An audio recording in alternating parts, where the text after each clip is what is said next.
तो हेलो दोस्तों, स्वागत है मेरे चैनल आरके मैथ सॉल्यूशन में। और अभी तक मेरे चैनल को सब्सक्राइब नहीं किया तो सब्सक्राइब कर लीजिएगा, बेल आइकन प्रेस कर दीजिएगा ताकि मेरे आने वाले वीडियो की नोटिफिकेशन सबसे पहले आप तक पहुंच जाए। तो यहाँ पे हम देखेंगे डॉक्टर के.सी. सिन्हा 7 क्लास का नेक्स्ट चैप्टर यानी कि घातांक और घात। तो उससे पहले हम कुछ बेसिक देख लेते हैं, उसके बाद हम कुछ क्वेश्चन देखेंगे। तो यहाँ पे सबसे बड़ी प्रकृत संख्या नहीं बताया जा सकता, तो ये एक टर्म है जिसको आपको पता ही होगा। वैसे ये इंटरेस्टिंग टर्म है क्योंकि प्रत्येक प्रकृत संख्या का परावर्ती यानी सक्सेसर प्रकृत संख्या होती है। मतलब ये हुआ कि हम बड़ा प्रकृत संख्या बता ही नहीं सकते हैं, ठीक है, यानी बड़ी संख्या को हम बता ही नहीं सकते क्योंकि संख्या का तो कोई अंत नहीं है और हर एक संख्या का सक्सेसर यानी परवर्ती होता है। मान लिया 4 एक प्रकृत संख्या है तो इसके बाद भी 5 आता है, यानी इसका परवर्ती 5 हो गया। ठीक, 5 का भी परिवर्ती 6 होगा। तो इस तरफ से हम अगर 100 बोले तो 100 का भी 101 होता है, ठीक है। उसके बाद अगर करोड़ बोले तो 1 करोड़ 1 भी होता है, अरब बोले तो एक अरब 1 भी होता है। तो हर एक संख्या के आगे अगर 1 लगा दें तो कुछ ना कुछ संख्या बनेगा। तो इसलिए हम लोग बड़ा प्रकृत संख्या नहीं बता सकते। और जो इससे पीछे यानी 5 का जो ये 4 है वो पूर्ववर्ती हुआ, मतलब 1 घटाने पर जो प्राप्त होगा वो पूर्ववर्ती होगा। 4 का पूर्ववर्ती 3 होगा, ठीक है। तो ये पूर्ववर्ती होता है, ये परवर्ती होता है। ये हमारा 5-6 क्लास में पढ़ने का था। अब हम देखते हैं जैसा कि हमारा चैप्टर है घातांक और घात, तो ये यूज क्यों किया जाता है, क्योंकि ताकि लिखने में आसानी हो, ठीक है, और ये जगह भी कम छेके। तो एक तरह से ये गुणनखंड है। जैसे यहाँ पे देखें तो 10,000 है तो 10,000 10 गुना 10 गुना 10 गुना 10 इस टाइप से लिख सकते हैं। यानी 10 को कितना बार गुना किया जा रहा है, 4 बार। तो यही 4 जो होगा 4 बार, तो ये 4 है जो ये घातांक के रूप में आएगा, घात के रूप में आएगा, यानी 10 के पावर 4 होगा। यहाँ पे 1000 है तो 1000 का 10 गुना 10 3 बार इसका गुणनखंड हुआ। तो 10 को कितना बार गुना किया जाएगा, 3 बार। अगर n बार गुना किया जाएगा तो 10 के पावर n होगा। n का मतलब कोई भी एक संख्या होगा n के स्थान पर। यहाँ पे 10 के पावर 3 होगा क्योंकि 10 के 3 बार गुना किया जा रहा है। तो ये हुआ घातांकीय रूप। इधर जो हम देख रहे हैं ये हुआ घातांकीय रूप। पहला में पूर्णांकों के घात तथा घातांक। पूर्णांक जैसे कि यहाँ पे 4 है तो 4 को अगर हम गुणनखंड के रूप में लिखें तो 2 गुना 2। 2 को कितना बार गुना किया जा रहा है, 2 बार, तो 2 के पावर में 2। यह 2 का दूसरा घात है, इसको बोलेंगे दूसरा घात। यहाँ पे 8 के इस टाइप से लिख सकते हैं 2 के पावर 3, यानी कि यह 2 का तीसरा घात है, ठीक है।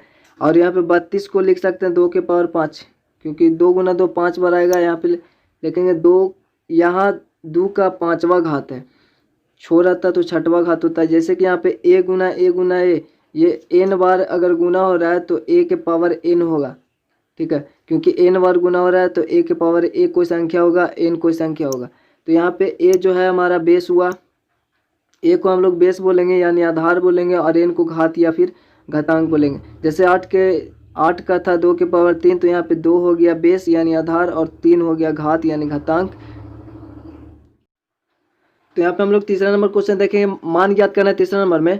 तो पहला में बोल रहा है कि 1 के पावर 5 है। 1 के पावर 5 है मतलब 1 को 5 बार गुना किया गया होगा, तो आपको सिंपली सोल्व लिखना है। और 1 के पावर 5 है तो उसका आंसर हो जाएगा 1 ही, क्योंकि 1 को चाहे जितना बार गुना करेंगे वो 1 ही रहने वाला। 1 का 1, 1 का 1, 1 का 1, 1 का 1, ठीक है, 1 का 1, 1 का 1 ही होगा। यहाँ पे दूसरा नंबर -1 के पावर 5 है, तो आपका क्या होगा, 1 तो होगा ही, लेकिन ये प्लस में होगा कि माइनस में होगा, क्योंकि माइनस तो है। माइनस अगर 5 बार गुना करेंगे, अगर विषम है 5 और विषम बार अगर माइनस को गुना करेंगे तो माइनस में आएगा, अगर सम होता तो प्लस में हो जाता, ठीक है। तो ये -1 ही होगा, क्योंकि अगर 5 बार माइनस ले 1 2 3 4 5 तो माइनस माइनस प्लस हुआ, प्लस माइनस फिर से माइनस हो जाएगा। माइनस माइनस तो प्लस होता है लेकिन फिर से प्लस माइनस माइनस हो जाता है, तो ये माइनस ही रहने वाला है, ठीक। अब यहाँ पर -3 के पावर 2 है तो -3 के पावर 2 यानी 2 बार गुना होगा तो माइनस माइनस तो प्लस होगा 2 बार, ठीक। और 3 तिया 9 हो जाएगा तो 9 प्लस में हो जाएगा, ठीक है। यानी कि -3 गुना -3 माइनस माइनस प्लस और 3 तिया 9। उसी तरह से -2 के पावर 3 है तो सोल्व लिखना है सिंपली और इसको बना देना है ऐसे। अब 2 दूनी 4 हो, 3 है ना, तो 3 होगा, 2 दूनी 4, 4 दूनी 8 तो होगा, लेकिन 3 बार अगर माइनस को अगर सिंपली देखना आपको विषम है तो माइनस लगा देना, -8 होगा। ऐसे हम देख लेते हैं -2 गुना -2 गुना -2, प्लस माइनस माइनस होगा और फिर minus plus, plus minus minus तो यहाँ पे प्लस हो गया फिर, और प्लस माइनस फिर से माइनस हो गया, ठीक। और 2 दूनी 4 दूनी 8 हो गया।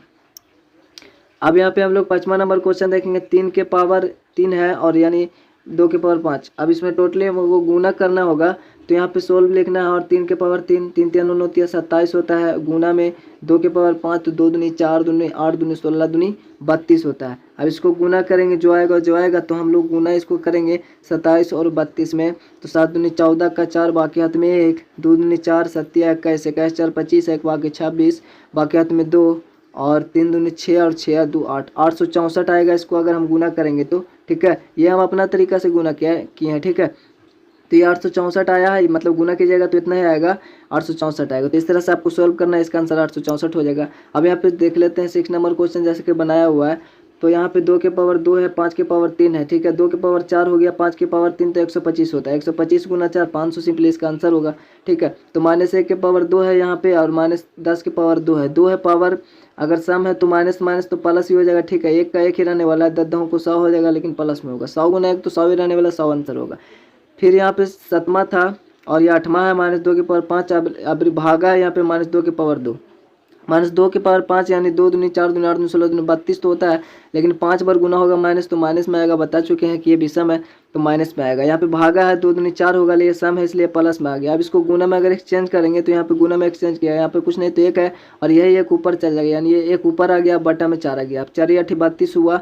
ठीक है, क्योंकि ऊपर नीचे भागा होता है, 4 8 32 यानी माइनस में 8 बचा, 1 में गुना करेंगे तो उतना ही रहने वाला है, तो -8 इसका आंसर होगा। ठीक है, ये 8वां था। 9 नंबर क्वेश्चन देखेंगे और बाकी 10वां भी उसी तरह से बन जाएगा।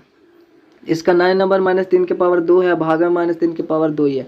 अब यह किस तरीका यहाँ पे सिंपली अगर ऐसे बनाएंगे हम लोग, 3 3 9 और माइनस माइनस तो प्लस हो जाएगा, भागा 3 3 9 अब 3 3 9 माइनस माइनस तो प्लस हो जाएगा। यहाँ पे भागा 1 कट गया तो 1 आ गया। ठीक, 1 आ गया, सिंपल हम जानते हैं सेम में सेम से भागा देंगे। यहाँ पर भी हम 1 कर सकते थे कि सेम में सेम से भागा होगा तो वो 1 ही आएगा। एक नियम और है कि यहाँ पे हम लोग 8 क्लास में शायद ऐसा पढ़ने वाला, ये आधार अगर सेम हो और घात अगर सेम हो, ठीक, तो उसको हम लोग भागा में जो पावर होता है वो घटेगा। ठीक है, यानी -3 के पावर में 2 -2 हो जाएगा। ठीक, और 2 - 2 मतलब 0, यानी किसी के पावर में अगर 0 हो तो उसका मान 1 आता है। ठीक, उसका मान 1 आएगा। तो इस तरह से हम लोग बना सकते थे, ये 8 क्लास में शायद होगा पढ़ने का। और यही गुना होता है तो यहाँ पे पावर जुड़ता है, यानी 2 2 4 हो जाता है। ठीक है, तो ये हम लोग आगे वाले क्लास में पढ़ेंगे। अब यहाँ पे चौथा नंबर निम्नलिखित के मान ज्ञात करना है, तो लिखना है 16। पहला नंबर 2 के पावर 6 है, तो आपको बराबर में 2 दूनी 4 दूनी 8 दूनी 16 दूनी 32 दूनी 64 होगा इसका, तो 64 इसका आंसर होगा। दूसरा नंबर 11 का स्क्वायर है, तो 11 का स्क्वायर होता है मतलब वर्ग है, 11 गुना 11 तो 121 होगा, ये आपका आंसर होगा। 5वां नंबर में बोला निम्नलिखित को घातांकीय रूप में व्यक्त करना है, तो 1 कितना बार है, 4 बार, तो मतलब कि सोल्व लिखने के बाद ये क्वेश्चन लिखना है और उसके बाद में बराबर में लिख देना 6 के पावर में 4, क्योंकि 4 बार गुना है, ये आपका आंसर होगा। दूसरा नंबर में टी गुना टी, यानी टी का 2 बार गुना हो रहा है तो टी का स्क्वायर हो जाएगा। बी गुना 4 बार है तो बी का 4 पावर में हो जाएगा। ठीक है, 2 गुना 2 और ये 2 अलग अलग जाति के हैं तो 2 का स्क्वायर हो जाएगा 2 बार और ए का हो जाएगा फिर 2 बार, तो इस रूप में इसको लिखेंगे। ठीक है, घातांक के रूप में। अब यहाँ पे 6 नंबर घातांक का प्रयोग कर लिखना है, तो यहाँ पे पहला नंबर उसी तरह से सेम सोल्व लिखना है और इसको लिखना है, फिर से बनाना है। या 5 कितना बार है, 2 2 4 1 5 बार, तो बराबर में -5 के पावर में 5 आ जाएगा। ठीक, यहाँ पे -10 कितना बार है, 4 बार है, तो -10 के पावर में 4 आ जाएगा। ठीक, अब यहाँ पे -15 2 2 2 4 1 5 है, तो -15 के पावर में 5 आ जाएगा। ये घातांक के रूप में प्रेजेंट कर दिए। और ये वीडियो छोटा ही रखते हैं, मिलते हैं आपसे अगले वीडियो में। अगर आपको डोनेशन देना चाहते हैं तो हमारा पेटीएम, गूगल पे, फ़ोनपे और अमेजोन नंबर जो है वो अकाउंट का वो नीचे दिया हुआ है। अगर आप सहयोग करना चाहते हैं आर्थिक तो सहयोग कर सकते हैं, जिससे हम यहीं पे वो पैसा हम यहीं पे खर्च करेंगे, ताकि फ्यूचर में आपके सामने हम आकर वीडियो के साथ पढ़ाएं। ठीक है, तो वीडियो का पेंट करते मिलते हैं आपसे अगले वीडियो में, तब तक ले जय हिंद जय भारत।